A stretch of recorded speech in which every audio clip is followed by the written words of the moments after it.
Biblijni chrześcijanie, brzmi dumnie, jakby byli strażnikami niezmiennych prawd, szermierzami objawienia, głosem proroków pośród zepsutego świata.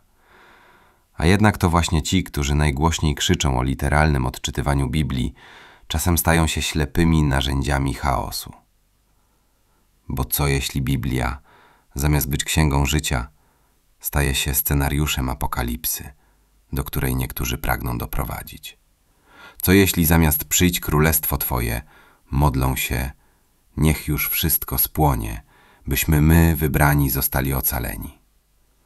Co jeśli oczekiwanie na powrót Chrystusa przestaje być nadzieją i przemienia się w obsesję, która usprawiedliwia wojnę, nienawiść i ślepą politykę? Niektórzy biblijni chrześcijanie rozczytują Księgę Apokalipsy jak mapę strategiczną. Szukają sojuszników i wrogów nie według Ewangelii, lecz według kalkulacji geopolitycznych. Wspierają konflikty, bo wierzą, że muszą się one wydarzyć. Nie pragną pokoju, lecz jego braku, by spełniło się proroctwo. Zapominają, że Jezus płakał nad Jerozolimą, bo nie rozpoznała czasu swego nawiedzenia, a nie dlatego, że za mało się zbroiła. Czy tacy chrześcijanie są jeszcze uczniami Jezusa? Czy nie są raczej wyznawcami pewnej ideologii ubranej w biblijny język?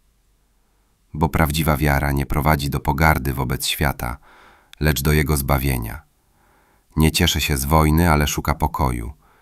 Nie dzieli ludzkości na my i oni, lecz głosi, że wszyscy mają jednego Ojca.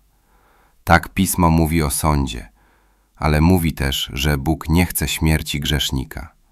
Mówi o końcu świata, ale również o nowym niebie i nowej ziemi. Nie jako nagrodzie dla fanatyków, ale jako darze dla tych, którzy umiłowali miłosierdzie. Nie Biblia doprowadzi do zagłady ludzkości, lecz jej wypaczone odczytanie, wyrwane z miłości, z modlitwy, z pokory. To nie objawienie jest niebezpieczne, lecz człowiek, który chce je kontrolować i wykorzystywać do własnych celów.